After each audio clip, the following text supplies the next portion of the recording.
Gracias por escuchar este mensaje de Comunidad de Fe Cancún. Si quieres saber más acerca de nuestra iglesia o donar a nuestros ministerios, ingresa a comunidaddefe.com.mx/donativos. Hola, ¿qué tal? ¿Cómo están todos? Bienvenidos una vez más. Es un privilegio poder llegar hasta ustedes, a donde estén. Les mandamos un fuerte abrazo a todas las personas que nos están viendo, miembros de nuestra iglesia aquí en Cancún, miembros de nuestra iglesia en Mérida, los queremos mucho, la gente que nos ve en la Ciudad de México, Houston, y la verdad es que ahora, no sé si vieron la transmisión que hicimos el martes, recibimos mensajes de diferentes lugares del mundo y les mandamos a todos un fuerte abrazo, los queremos como familia, bienvenidos. Miren, la semana pasada estudiamos el Salmo 91 y entonces tomé la decisión de seguir estudiando salmos. La verdad, como les dije en esa ocasión, los salmos nos ayudan a aprender a procesar diferentes emociones, nos llevan a todas las posibles emociones, en todas las posibles situaciones que el ser humano puede enfrentar y por eso son excelentes para ayudarnos a aprender a manejar ciertas cosas, ¿no? Ciertas emociones. El día de hoy vamos a estudiar el Salmo número 3. Es un salmo escrito por el rey David. El Salmo 91 es un salmo anónimo, no sabemos quién lo escribió, pero este es del rey David y como vamos a ver en este mensaje, nos va a enseñar cosas maravillosas acerca de cómo procesar el miedo, una emoción que ahorita está haciendo mucho daño en el corazón de la gente. Lo vamos a aprender a procesar con este salmo. Vamos a leer el salmo completo. Ustedes lo tienen en su programa de acuerdo a cómo lo vamos a ir estudiando, pero lo pueden ir siguiendo en la pantalla. Voy a leer en la Nueva Biblia Latinoamericana, dice así: Salmo de David cuando huía de su hijo Absalón, ese es el título. Versículo 1 dice: Oh Señor, cómo se han multiplicado mis adversarios, muchos se levantan contra mí, muchos dicen de mí, para él no hay salvación en Dios, Selah. Pero tú, oh Señor, eres escudo en derredor mío, mi gloria y el que levanta mi cabeza. Con mi voz clamé al Señor y él me respondió desde su santo monte, Selah. Yo me acosté y me dormí, desperté, pues el Señor me sostiene. No temeré a los 10 millares de enemigos que se han puesto en derredor contra mí. Levántate, Señor, sálvame, Dios mío, porque tú hieres a todos mis enemigos en la mejilla, rompes los dientes de los impíos. La salvación es del Señor, sea sobre tu pueblo tu bendición, Selah. Vamos a ponernos en manos de Dios. Padre Santo, te damos tantas gracias por tu amor y te damos tantas gracias, Señor, por habernos dejado todos estos salmos para que podamos estudiarlos, para aprender a orarte esos mismos salmos a ti, Padre. Señor, sé que esta emoción que vamos a analizar el día de hoy y aprender a procesar el día de hoy es una que en este momento está haciendo daño tremendo a los corazones de muchas personas y te pido, Padre, que sea tu Santo Espíritu el que hoy nos guíe en este estudio, que nos hable al corazón, que nos ayude, Señor, a abrir los ojos y ver exactamente las cosas que tú nos enseñas para poder lidiar con esta terrible emoción. Nos ponemos en tus manos, Señor. Toma nuestros corazones, llénalos de tu luz, guíanos en el estudio. Te lo pedimos en el poderoso nombre de tu Hijo Jesucristo. Amén. Muy bien. Miren, los salmos, como les decía, son oraciones que son profundamente emocionales y por eso nos pueden enseñar mucho acerca de las emociones. En este salmo podemos ver cómo David está experimentando lo que parece ser el miedo que lleva al enojo, ¿no? En los versículos 1 y 2 está hablando del miedo, ¿no? Muchos enemigos que lo están persiguiendo y lo lleva al enojo en el versículo 7, en donde habla de romperle los dientes a sus enemigos o a los impíos, ¿ok? Normalmente nosotros, gente piadosa y civilizada, pensamos, tranquilo David, ¿no? No hace falta llegar a la violencia, pero aquí es cuando vemos cómo los salmos son muy reales, cómo las emociones que se demuestran son reales, nos presentan al hombre real, ¿no? David, estoy enojado, ¿no? La emoción es intensa, pero ¿sabes qué es lo que hace de los salmos una herramienta tan poderosa para aprender a procesar estas emociones? Que nos dan un acercamiento diferente a cómo manejarlas. Fíjate, normalmente tenemos dos formas de manejar nuestras emociones. La religiosa, ¿no? La correcta es escóndelas, reprímelas, ¿no? Si eres una buena persona tienes que tener tus emociones bajo control y una manera de hacerlo es pretender que no están ahí, ¿no? Esa es la religiosidad. Pero luego tenemos al mundo secular que lo que nos dice es, no, sácalas, ventílalas, déjalas salir, no dales rienda suelta, ¿ok? Como si expresar tus emociones por sí mismo, el expresarlas, ya con eso te ayudará a lidiar con ellas. ¿Okay? Pero lo curioso es que los salmos no hacen ninguna de las dos. O sea, ni te dicen que las ignores, ni te dicen que les permitas tomar control sobre ti. O sea, no las niegues, pero tampoco les des rienda suelta. Los salmos lo que nos enseñan es a orárselas a Dios. Y miren, no estoy hablando de simplemente ventilarlas, pretendiendo que estás orando. Estoy hablando de reflexionar profundamente en tus emociones, y una vez que has considerado esas emociones y de dónde vienen, derramarlas enfrente del Señor y luego procesarlas en la presencia del Señor. Que eso es exactamente lo que vamos a ver hacer a David aquí. Va a procesar su miedo en la presencia de Dios. ¿Okay? Entonces, esta emoción en este salmo, fíjense, yo creo que es la emoción más primordial, o sea, la más primaria. Los expertos dicen que solo hay 4 emociones de las que se derivan todas las demás emociones: felicidad, tristeza, enojo y miedo, ¿no? Yo creo que de esas 4, el miedo es la primaria, la primera que experimentamos. No sé si alguna vez han visto a un bebé nacer, ¿no? Yo vi nacer a mis hijos, y una cosa que noté ahí y que luego que estudié me di cuenta que era realidad, es que todos los bebés nacen o llorando o lloran justo después cuando los separan de su mamá. ¿No? Hay algunos que el doctor les da una nalgada para que lloren porque no están respirando, pero si el bebé sale respirando normal, aunque no le den la nalgada, empieza a llorar. ¿Por qué crees que lloren? ¿Serán lágrimas de felicidad? ¿No? Por fin salí, ¿no? O serán lágrimas de, no sé, de enojo, ¿no? ¿Quién me sacó? ¿No? Más bien, son lágrimas de miedo. O sea, el bebé yo creo que sale y dice, ¿qué pasó con las paredes? ¿No? Yo aquí estaba recómodo y bien calientito, ¿y por qué hay tanta luz? ¿Y por qué me pega? ¿No? Y entonces se ponen a llorar, ¿no? Esa es una emoción primaria del ser humano, y aquí, en esta etapa de su vida, David tiene mucho por qué tener miedo. Hay ejércitos literalmente persiguiéndolo, enemigos que se levantan contra de él. Y de alguna forma, fíjense, David ha encontrado una manera de orar su miedo y de lidiar con él, porque, fíjate, pasa de decir, tengo miedo, tengo montones de enemigos persiguiéndome, a en el versículo 5 decir, me duermo, despierto, tranquilo. En el versículo 6, no le temo a los miles que me andan persiguiendo. Entonces, aprendió una manera de manejarlo, y si lo que aprendió él le ayudó a él, pues también nos puede ayudar a nosotros. Entonces, fíjense, vamos a aprender acerca del miedo en este salmo. Primero, que hay 2 niveles diferentes de miedo. Y luego vamos a ver 4 cosas que hizo David que le ayudaron a lidiar con ese miedo y a manejarlo perfectamente para que no le permitiera a ese miedo congelarlo. ¿Okay? Entonces vamos a empezar con los niveles. Dice su programa, 2 niveles de profundidad del miedo. Fíjense, en los versículos 1 y 2, David está expresando que tiene miedo, pero si los analizamos nos vamos a dar cuenta que son miedos diferentes. Fíjense, el versículo 1 dice así, oh Señor, cómo se han multiplicado mis adversarios, muchos se levantan contra mí. Este es el primer miedo. ¿De qué se trata? Fíjense, podemos identificar de dónde viene el miedo cuando vemos el título del Salmo. ¿Se fijaron en el título? Dice, Salmo de David cuando huía de su hijo Absalón. El contexto es fíjense, esto sucede cuando después de una serie de intrigas que pasan en la familia de David, de hecho hay varios asesinatos intrafamiliares, llega un momento en donde Absalón se declara a sí mismo ser el rey de Israel. Y entonces levanta un ejército y va de camino a Jerusalén a deponer a David, a destronarlo. Pero antes de que llegue, alguien llega y le dice a David, ahí viene Absalón con un ejército enorme. ¿Y qué hace David? Huye. Entonces tiene literalmente a un ejército buscándolo para detenerlo y, si es posible, matarlo. Por eso dice, se han multiplicado mis enemigos, muchos se levantan contra mí. Este miedo es muy real.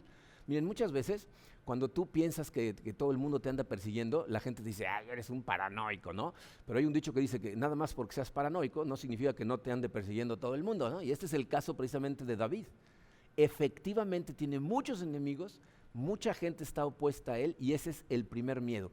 Podríamos llamarle, fíjense, les puse en su letra A, miedo inmediato, pero no sé, añádanle también ahí algo, miedo específico, miedo práctico, ¿no? Este es un miedo a ser atacado físicamente, ¿ok? Ahora, en el versículo 2 tenemos un miedo que es más profundo. Fíjense, lo vemos, versículo 2 dice, muchos dicen de mí, para él no hay salvación en Dios, Selah. Esa palabra Selah, hay algunas personas que piensan que puede ser una instrucción musical, pero la mayor parte de los comentaristas piensan que significa detente y reflexiona, considera en lo que acabas de leer. Entonces tenemos que considerar lo que acabas de decir. Bien, a simple vista el versículo 2 no parece muy impactante, que digamos, hasta que lo empiezas a analizar desde el punto de vista de la monarquía, del reinado que tiene David. Porque este ataque que está recibiendo al expresar eso que dijo en el versículo 2, ya no es un ataque físico a su cuerpo, ahora están atacando su identidad.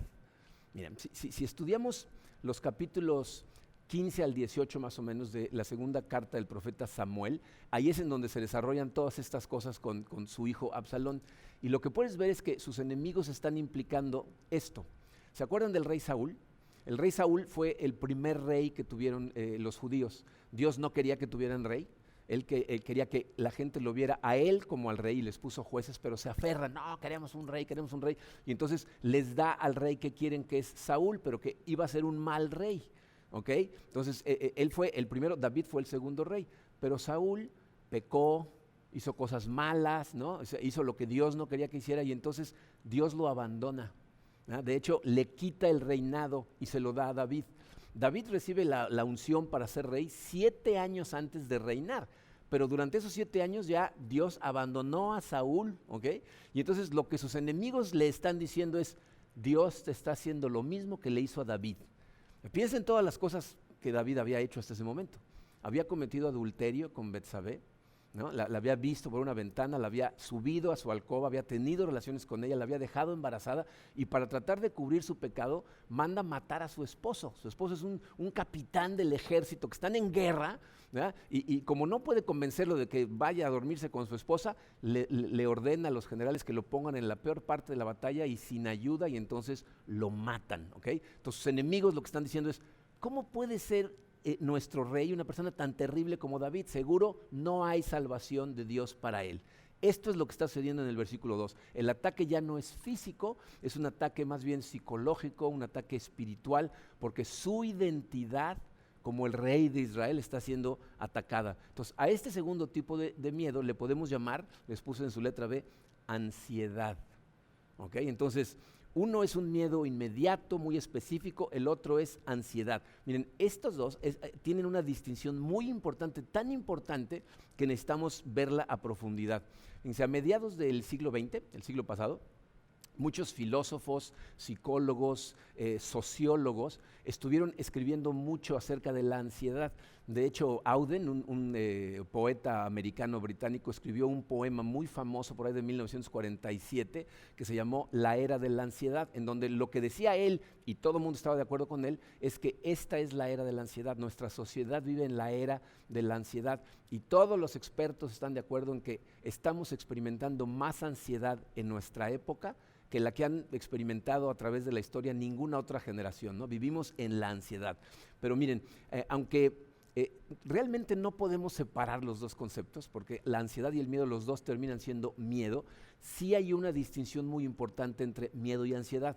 Uno de los autores que mejor describió esto fue Rollo May, un autor que en 1950 escribió un libro que se llamaba El significado de la ansiedad. Rollo May. Rollo se escribe con doble L, entonces se leería Rollo May, pero se pronuncia Rollo, ¿ok? Pero bueno, fíjense, él lo describe de esta manera. Dice, si tú vas caminando por una avenida y de pronto volteas y ves que viene un coche a toda velocidad hacia ti, lo que hace es, ¡pum!, te da un brinco de adrenalina y entonces, ¡pum!, te quitas del camino, ¿no? Eso es miedo, ¿no? El miedo instantáneo, específico, práctico, que cuando ves venir un coche, ¡pum!, te quitas. Dice, pero si después de que pasa el peligro, te quedas con una espantosa sensación de vacío, de vulnerabilidad, de pronto te das cuenta de lo frágil que es tu vida y esa sensación de vacío te dura por días, dice, esa es ansiedad, ¿no? Esa sensación que se te queda.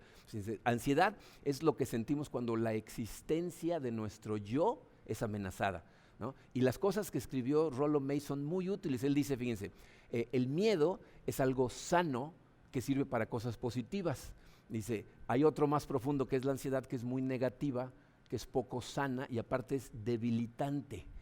Al primero le llamó simplemente miedo, que es el positivo, que dice que es específico y constructivo. Y miren, este miedo y lo que hace positivamente lo podemos o lo hemos experimentado casi todos los que somos padres de familia. A lo mejor, fíjate, si tú eres padre de familia y tus hijos ya están grandecitos, seguramente experimentaste una versión de esto que te voy a contar. Estás en el parque con tu hijo o tus hijos, y a lo mejor tienen como, imagínate, 4 años, 3 años, y se sube uno a uno de los juegos que está a cierta altura y tú estás como a 4 o 5 metros, y de pronto te das cuenta que se empieza a tambalear y se va a ir hacia atrás y se va a caer, ¿no? Y de repente, en cuanto notas eso, entra una inyección de adrenalina y sales corriendo, y antes de que llegue al piso lo tienes en los brazos y todo el mundo se pregunta, ¿cómo le hiciste? ¿Rompiste todos los récords de velocidad, ¿no? Usain Bolt se quedó corto. Te voy a decir lo que sucede.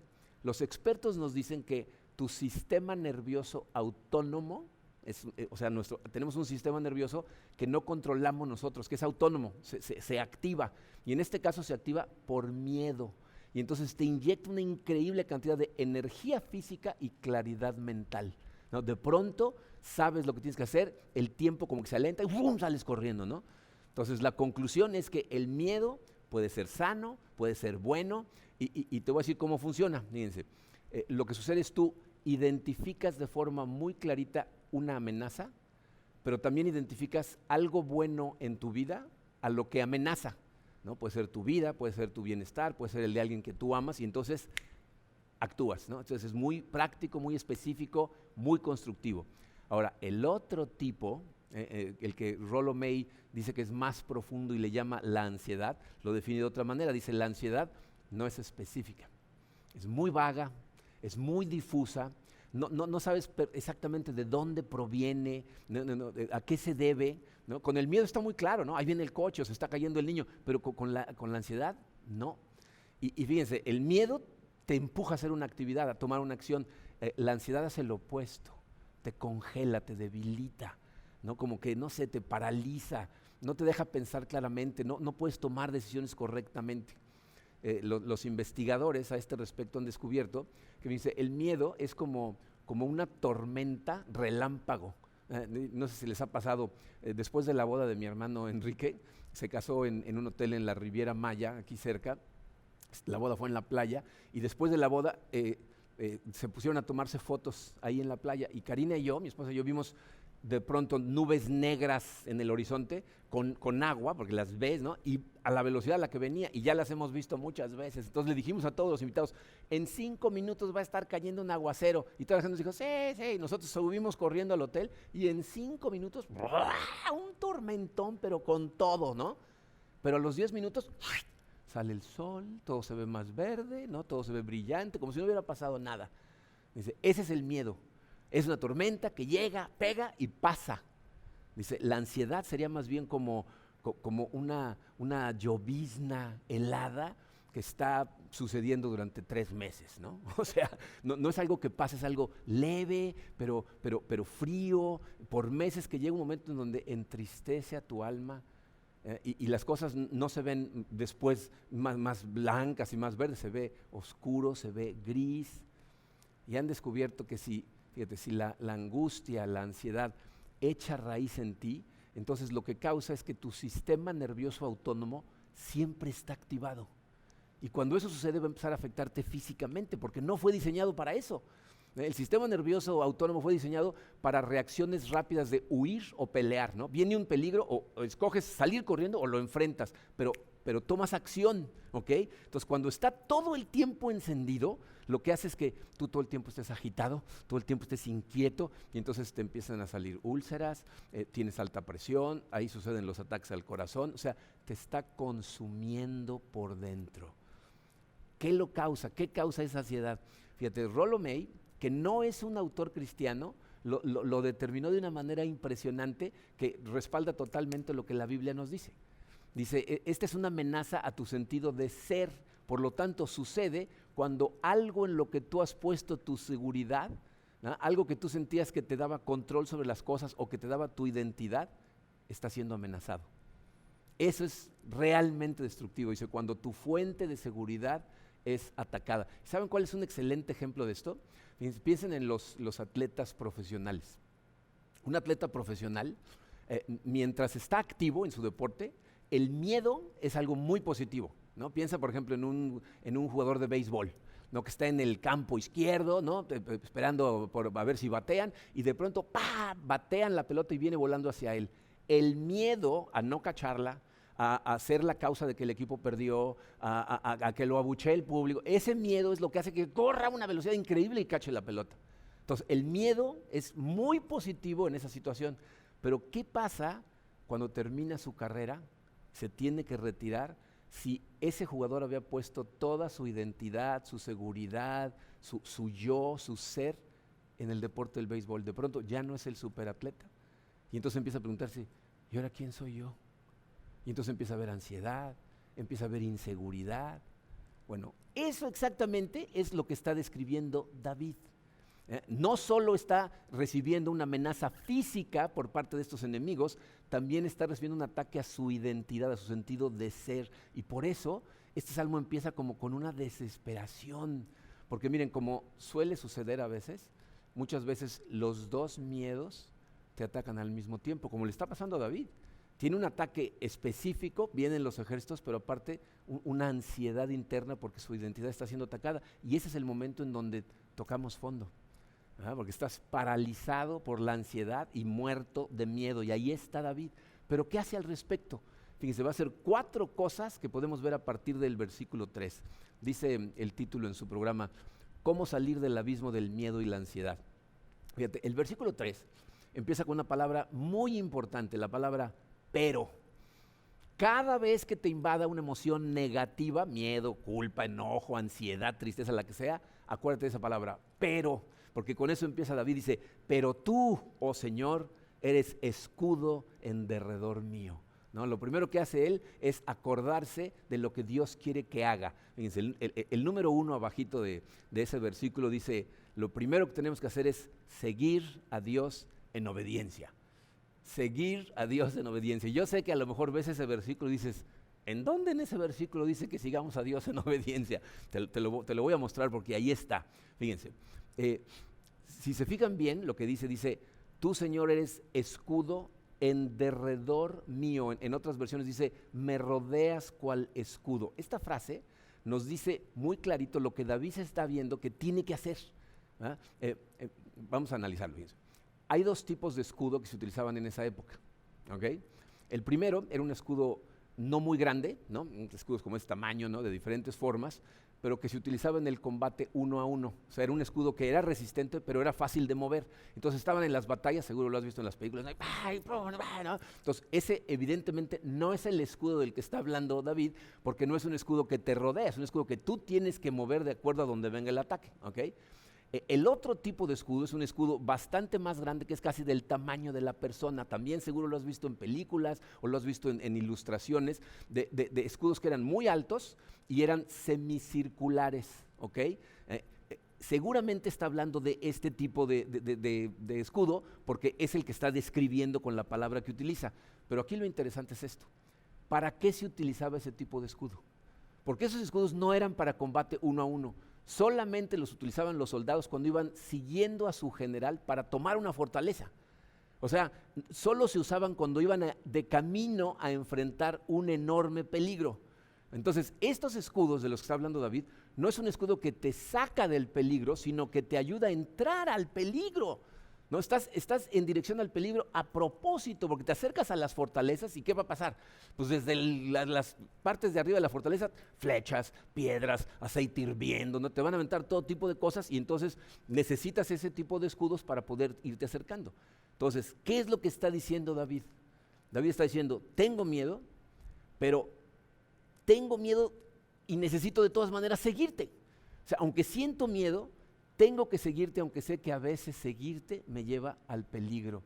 Sé que tu escudo, ¿verdad? Cuando tú me dices que eres mi escudo circular, esto solo funciona si voy hacia adelante y te sigo en obediencia como a un general que va a la batalla. En otras palabras, tu escudo no me protege del peligro, me protege en el peligro. Y incluso, si estudiamos bien la Biblia, nos quiere decir que hay veces que nos protege con el peligro. ¿Cómo que con el peligro? Si tú eres cristiano y estás obedeciendo a Dios, cualquier cosa mala, buena o mala, pero cualquier cosa mala que te suceda, es parte de la protección de Dios. Aún las cosas malas que te estén sucediendo, aún el dolor es algo que Dios utiliza para protegerte. Fíjate, dicho de otra manera, si Dios está permitiendo que sufras hoy, es porque te está protegiendo de sufrir cosas más fuertes mañana. Por eso nosotros como cristianos obedecemos, aunque no entendemos a veces lo que Dios está haciendo. ¿Por qué?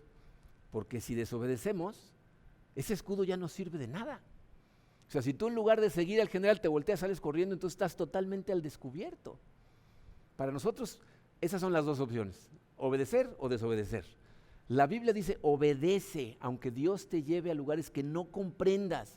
Miren, todos sabemos que la obediencia a Dios, hay veces que es muy difícil, hay veces que es muy confusa, horas y nada de lo que estás pidiendo sucede y se vuelve difícil. Pero piensa, ¿cuál es la alternativa? ¿Desobedecer? Ya vimos cuál es el resultado de desobedecer, ¿no? O sea, la obediencia es difícil, pero la desobediencia es letal. Esto significa que, fíjate, 1 kilogramo de desobediencia te causa a ti más daño que 1 tonelada de sufrimiento y dolor. Es mejor para nosotros obedecer. David aprendió esta lección de muy joven. ¿Se acuerdan cuál fue la primera vez que entra en escena David a la Biblia? Enfrentando a Goliat, en donde él sabe que lo que tiene que hacer es enfrentarlo y sus hermanos y todos los demás del ejército piensan que está loco porque Goliat es un gigante y él es un niño de 16 años, pero va a enfrentarse de todas maneras porque sabe que es a donde Dios lo está mandando. Y miren, me acuerdo de una anécdota que nos platicaba Zig Ziglar, que alguna vez se las platiqué hace muchos años, pero Zig Ziglar nos contaba que una vez le estaba leyendo la historia de David y Goliat a su hijo Tom, cuando Tom estaba chiquito, tenía como 5 años. Entonces le cuenta que David está listo con su onda y 3 piedras para ir y enfrentarse al gigante Goliat, y le pregunta a su hijo, ¿te das cuenta de quién es el más valiente en esta historia? Y Tom se queda pensando y le dice, Goliat, papá. Y le dice, no, yo creo que no entendiste la historia. A ver, te la voy a volver a contar. Y le cuenta, ¿no? Que David, que tiene 16 años, el otro es un guerrero de profesión que mide 2,5 metros. ¿Quién es el más valiente? Y Tom lo sigue pensando y dice, Goliat, papá. Y le dice, ¿cómo que Goliat? Dice, sí, papá, porque Goliat iba sin Dios. David iba con Dios. El más valiente hoy es Goliat para enfrentarse a Dios. Y eso es lo que David entiende desde muy joven. Una y otra vez nos va a suceder que tenemos que obedecer, y obedecer parece una locura, ¿no? Parece que vamos a luchar contra enemigos que son imposibles de vencer. Pero David sabe que solo obedeciendo, ¿verdad?, la protección funciona. Solo obedeciendo, Dios usa todas las cosas para el bien de quienes lo aman. Si desobedezco, entonces sí tengo que estar aterrado. ¿Ok? Entonces, lo primero que tenemos que hacer cuando tenemos miedo es seguir a Dios en obediencia. Pero no es todo. Fíjense, el número 2 dice, necesitamos reubicar nuestra gloria al lugar correcto. Dice, reubica tu gloria al lugar correcto. ¿Qué significa esto de reubicar tu gloria? Fíjense en la segunda parte del versículo 3. Ahorita leímos la primera parte, pero tú, oh Señor, eres un escudo alrededor de mí, ¿no? Pero también dice, tú, Señor, eres mi gloria y el que levanta mi cabeza. Dice, tengo miedo y ansiedad, pero tú, Señor, eres mi gloria. Es una frase extraña, ¿no? Tú eres mi gloria. ¿Por qué diría David una cosa así? Miren, la única razón por la que David está diciendo esto, o sea, está diciendo, pero tú, Señor, eres mi gloria, lo que está diciendo es, porque antes no lo eras. Antes mi gloria era otra cosa. Dice, David había experimentado un miedo profundo. ¿Por qué? Porque las cosas en las que él había puesto su seguridad, su identidad, habían desaparecido por completo. ¿Qué cosas? Dice, David al principio de su reinado podía decir, soy un rey muy popular, ¿no? ¿Se acuerdan cuando Saúl y David van juntos a la guerra y regresan y la gente canta, Saúl mató a sus 1000, pero David a sus 10,000, ¿no? Era muy popular, mucho más popular que Saúl. Él puede decir, soy un rey muy popular, ya no lo es. Ya no es tan popular porque la gente se entera de todo lo que hizo. Podría haber dicho, soy un buen padre, mis hijos me aman, pero ese no es el caso. El que lo está persiguiendo es uno de sus hijos. Evidentemente ya no puede jactarse de eso. O podría haber dicho, soy una persona recta, conforme al corazón de Dios, pero asesinó a un individuo, cometió adulterios. Evidentemente ya no puede ser esa su fuente de seguridad. O a lo mejor podría haber dicho, para terminar, bueno, por lo menos tengo el poder, pero ya no lo tiene, salió corriendo. Entonces todas las cosas en las que David había puesto su gloria ¿no? La razón por la que se sentía bien, se sentía seguro, su identidad misma, ya no las tiene. Entonces, está admitiendo algo aquí. Dice, David está admitiendo, estoy lleno de ansiedad, pero es porque había puesto mi gloria en mi popularidad, en el amor de mi familia, en mi propia justicia, en el poder que tenía como rey. Todo eso era mi gloria. Todo mi peso estaba recargado en esas cosas y era lo que me daba significado. Y ahora evidentemente se da cuenta, esas cosas eran buenas, pero cometí el error de ubicar mi gloria en ellas porque era mi seguridad. Miren, escuchen esto claramente. Si tú estás experimentando ansiedad debilitante en este momento con todo lo que está pasando, esta es la causa, esta es la razón. ¿Hay algo bueno en tu vida o había algo bueno en tu vida en donde habías ubicado totalmente tu gloria? Y fíjate que dije algo bueno, porque obviamente es bueno que tu familia te ame, es bueno que la gente te aprecie, es bueno tener un buen trabajo, es bueno tener un buen ingreso, es bueno, todas estas cosas son buenas. El problema es que si pones tu gloria en estas cosas, las estás poniendo en cosas que son frágiles, que son finitas, que son pasajeras, son vulnerables a las circunstancias. Cuando tu gloria está puesta en esas cosas, entonces vas a pasar la vida en ansiedad. David se da cuenta de eso, se da cuenta que eso es exactamente lo que había hecho y por eso su primer paso es seguir a Dios en obediencia, pero el segundo dice, necesito analizar mi corazón, ¿por qué tengo tanta ansiedad? Y se da cuenta que puso su gloria en cosas que o ya no las tenía, o aun cuando las tenía, eran cosas que podía perder de forma muy fácil. Entonces, si tú tienes ansiedad, la solución no es ni reprimir la emoción, ni tirarte al piso a llorar, es localizar el lugar donde has ubicado tu gloria. Fíjate, Rollo May dice que la ansiedad es como el humo. Si sigues al humo, te lleva al incendio. El incendio es esas cosas a las que les has dado más importancia que a Dios en tu vida. Y David se da cuenta de eso. Entonces él dice, ya no es la aprobación de la gente, es tu aprobación. No es servirle a la gente, es servirte a ti. No es el amor de mi familia, es tu amor. Y acuérdate, esas cosas son buenas, pero no pueden ser más buenas que tu amor por Dios, porque entonces tu gloria va a estar en el lugar equivocado. Ahora, otra cosa muy interesante es la segunda parte de esa final del versículo 3. ¿Se fijaron? Dice, tú, Señor, eres mi gloria y el que levanta mi cabeza. En el original dice, el que mantiene mi cabeza en alto. Bien, esa frase también es muy interesante. Dice, ¿qué tipo de gente es la que va con la cabeza en alto? Es la gente que está orgullosa de sí misma, ¿no? Es la gente que se siente segura de sí misma, ¿no? O sea, la que levanta su propia cabeza. Pero aquí David dice, no, el que levanta mi cabeza eres tú. En otras palabras, David dice, yo sé que estás orgulloso de mí, que me estás diciendo, levanta la cabeza, ¿no? Tú eres el que levanta mi cabeza.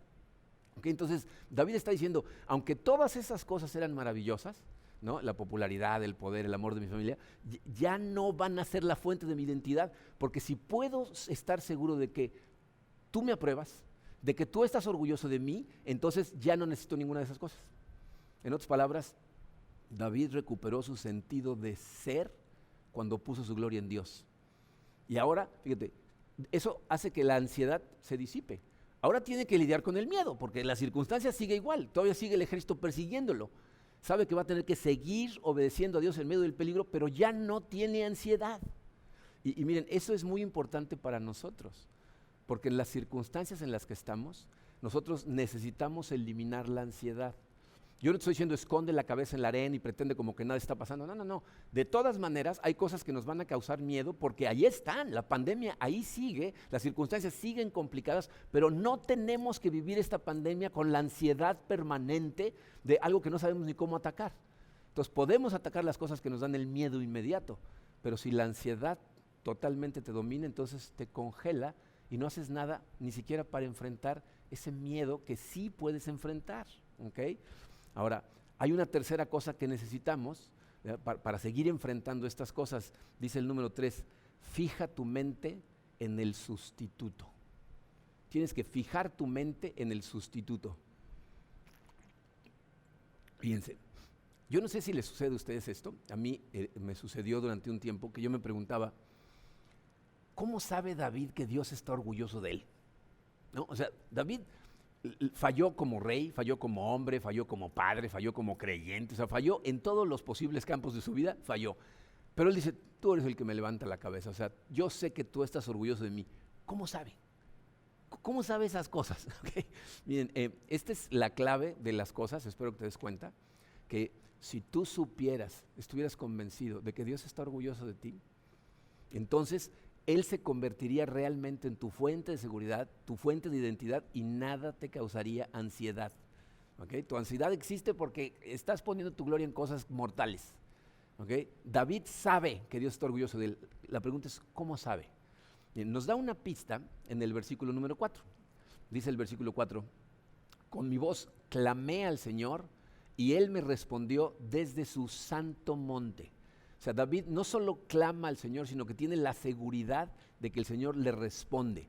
Pero hace alusión aquí a su santo monte. Muchas veces en los salmos dicen, y tú me respondes, y tú me respondes. Pero David dice, pero Él me responde desde su santo monte. Está haciendo referencia al tabernáculo en el monte Sinaí, al lugar del sacrificio. O sea, David está recordando en este momento que Dios ya proveyó una manera de lidiar con el pecado, por lo que no tiene que estar preocupado por sus pecados. Miren, David aquí seguramente está pensando en uno de los pasajes más asombrosos que suceden en la Biblia, en el Antiguo Testamento. Esta es la Biblia que David leía, ¿no? Este pasaje al que está haciendo referencia se encuentra en Génesis 15. Y estoy convencido que está relacionado con lo que está sucediendo aquí, porque en ese versículo Dios utiliza la misma palabra para calmar el miedo de Abraham que David utilizó para calmar sus miedos. En este pasaje Abraham tiene mucho miedo y Dios viene a calmarlo. Se los voy a leer, Génesis capítulo 15, versículos 1 y primera parte del versículo 2. Dice, después de esto, la palabra del Señor vino a Abraham en una visión. No temas, Abraham, yo soy tu escudo. Esa es la misma palabra. Yo soy tu escudo y muy grande será tu recompensa. Pero Abraham le respondió, Señor y Dios, ¿para qué vas a darme algo así si aún sigo sin tener hijos? Entonces, Dios está lidiando con el miedo de Abraham y le dice, yo soy tu escudo, grandes serán tus bendiciones. Y ahora David está yendo a Dios porque tiene miedo y recuerda un pasaje en donde Dios calmó el miedo de Abraham y está utilizando la misma palabra, ¿no? Pero fíjate, lo interesante aquí es que Abraham tiene miedo, Dios le dice, no tengas miedo, yo soy tu escudo, pero ¿se fijaron lo que Abraham le contestó? Le dice, ¿y para qué? Si no tengo hijos. En otras palabras, ¿y cómo sé? ¿Cómo sé que realmente me vas a bendecir, como tú dices? ¿Cómo sé que realmente me honras? ¿Cómo sé que estás orgulloso de mí? ¿Cómo sé que voy a tener la descendencia? O sea, ¿cómo sé que todas estas cosas son verdad? Y lo que sucede a continuación es una cosa increíble, porque dice Dios, lo que hace es le pide a Abraham, le dice, ve y trae animales, ¿no? Entonces, Abraham en ese momento su mente va directo a darse cuenta de que Dios está a punto de hacer un pacto con él, porque en aquella época es la manera en que se hacían los pactos, la manera en que se firmaban los contratos. La gente partía un animal en dos, ¿eh? Y entonces caminaban alrededor de los pedazos. Lo que significaba era, si yo rompo la promesa que estoy a punto de hacer, que la suerte que corrieron estos animales caiga sobre mí.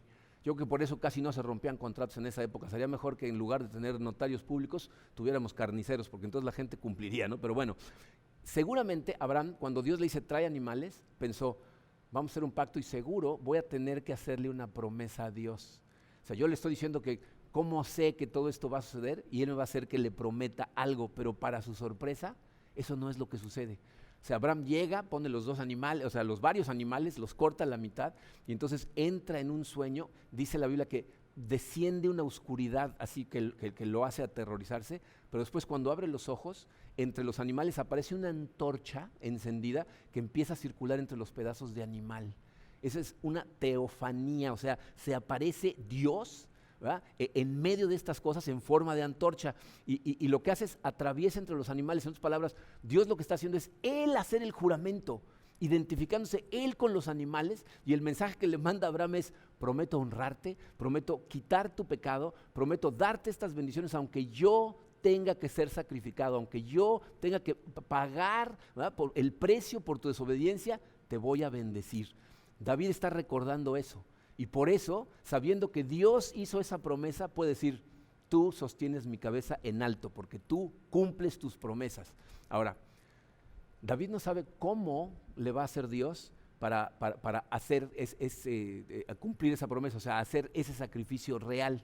Tú y yo sí lo sabemos, porque siglos después, la oscuridad descendió sobre el monte del Calvario Y Jesús, como dice Isaías, fue cortado de la tierra de los vivientes como sustituto, de manera que todo aquel que ponga su fe en ese sustituto va a saber claramente que Dios ahora lo ve con la perfección que ve a su Hijo Jesucristo, y va a tener claro que Dios lo ama, que Dios está orgulloso de él, que Dios va a cumplir su promesa de bendiciones.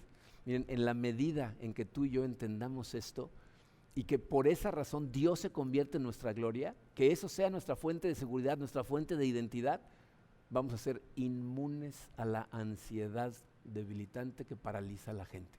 Si tú tienes claro que Dios hizo ese pacto en aquel entonces con Abraham y luego lo hizo nuevo con Jesucristo en la cruz, la ansiedad va a desaparecer.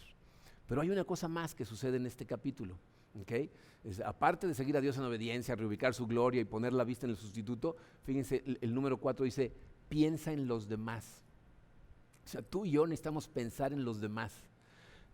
Les voy a decir por qué esto es tan importante. Miren, si vemos los versículos 5 y 6, nos damos cuenta de que David para este momento ya está en paz, ¿no? Vean los versículos 5 y 6, dice, yo me acosté y me dormí, desperté pues el Señor me sostiene, no temeré a los 10 millares de enemigos que se han puesto en derredor contra mí. O sea, el Salmo prácticamente podría terminar ahí, ¿no? O sea, puede decir, ya estoy en paz, Señor, gracias, buenas noches, ahí nos vemos, pero no, continúa con lo que a simple vista parece como que David ventilando su enojo, pero no es lo que está sucediendo. Fíjense, vamos a ver los últimos 2 versículos, el 7 y el 8. Dice, levántate, Señor, sálvame, Dios mío, porque tú hieres a todos mis enemigos en la mejilla, rompes los dientes de los impíos. La salvación es del Señor, sea sobre tu pueblo tu bendición. O sea, no es suficiente que ahora tiene paz interna, ¿no? Ahora le está pidiendo salvación en contra de quién, de sus enemigos, ¿no? Pero fíjense, lo que está diciendo es que no va a poder dormir tranquilo hasta que su gente no esté bien. O sea, aquí está pensando él en su gente, porque ahora ¿qué quiere David? Quiere justicia, ¿no? Le está diciendo que sea sobre tu pueblo tu bendición. Él sabe que Absalón no va a ser un buen rey. Él sabe que Absalón no fue ungido por Dios para dirigir a Israel. Entonces, ¿qué es lo que le está diciendo a Dios con esto? Yo no voy a poder deshacerme totalmente de mis miedos y ansiedades a menos que me preocupe por mi gente, que haga esto en comunidad. Señor, ya recuperé la paz interior. ¿Será que ahora podemos tener justicia? Dice, aquí David está demostrando una cosa muy importante, que él verdaderamente ama a su gente. Y esta es otra cosa que aprendemos en la Biblia acerca del miedo. Fíjense, primera de Juan 4:18 dice, el amor perfecto echa fuera el temor. El amor lo demostramos cuando nos entregamos a otra persona, cuando nos damos, cuando estamos preocupados por otras personas. El temor nos hace centrarnos en nosotros mismos. Y por eso, fíjense, va a ser muy difícil lidiar con tus miedos si solamente piensas en ti. Tienes que amar a alguien más. Tienes que dejar de pensar solo en ti mismo, en tus necesidades, porque es la única forma de deshacerte realmente de todos tus miedos, entregarte por amor. Y evidentemente, el mejor ejemplo que tenemos de todas estas cosas fue nuestro Señor Jesucristo. Dice, Jesucristo hubo un momento en su vida en que tuvo mucho miedo. Cuando estaba en el huerto de Getsemaní, la Biblia nos dice que estaba sudando gotas como de sangre. ¿Por qué estaba sudando esas gotas como de sangre? Él mismo lo dijo, es tal la angustia que me siento morir. Jesucristo estaba literalmente muriéndose de miedo. Su general lo estaba llevando por un camino que lo iba a llevar a la tumba. Algo que a sus discípulos les parecía un callejón sin salida, una locura. Pero Jesús no permitió que su miedo lo detuviera. Siguió a Dios en obediencia hasta la tumba. Y gracias a Dios, la tumba no era un callejón sin salida. Hubo resurrección al otro lado de la tumba. Escúchame muy bien.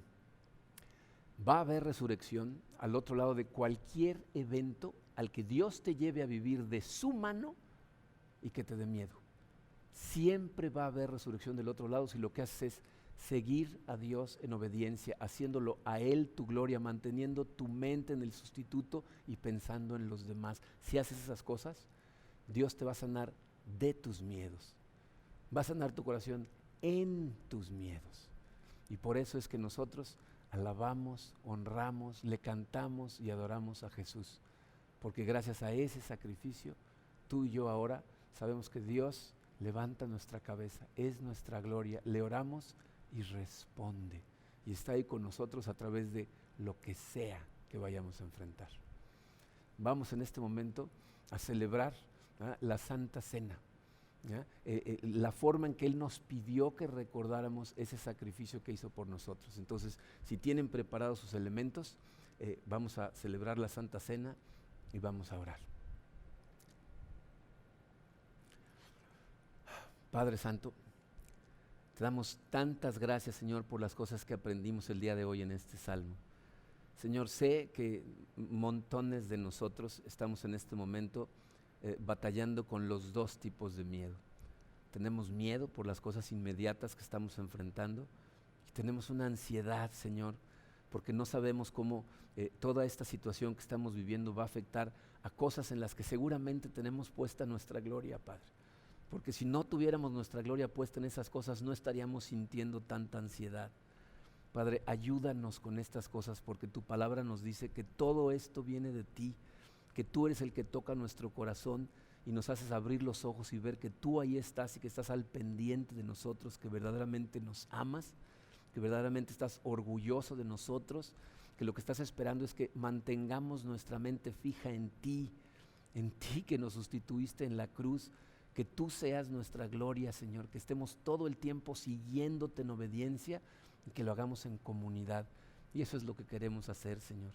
Pero te damos gracias, Padre, porque ninguna de estas cosas serían posibles sin el sacrificio que hiciste en la cruz por cada uno de nosotros. En este momento, Señor, recordamos tu sacrificio.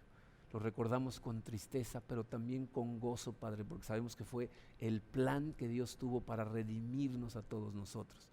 Y pensando en ese sacrificio, Señor, nos comemos el pan.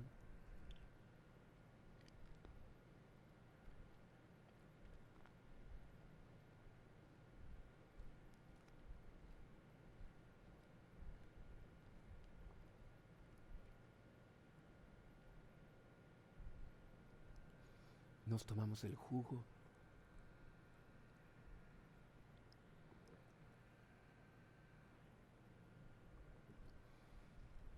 Y te damos, Señor, como siempre a ti, toda la honra, toda la gloria. Gracias, Señor, porque gracias a ti estamos aquí. Nos ponemos totalmente en tus manos, Padre, en el poderoso nombre de tu Hijo Jesucristo. Amén.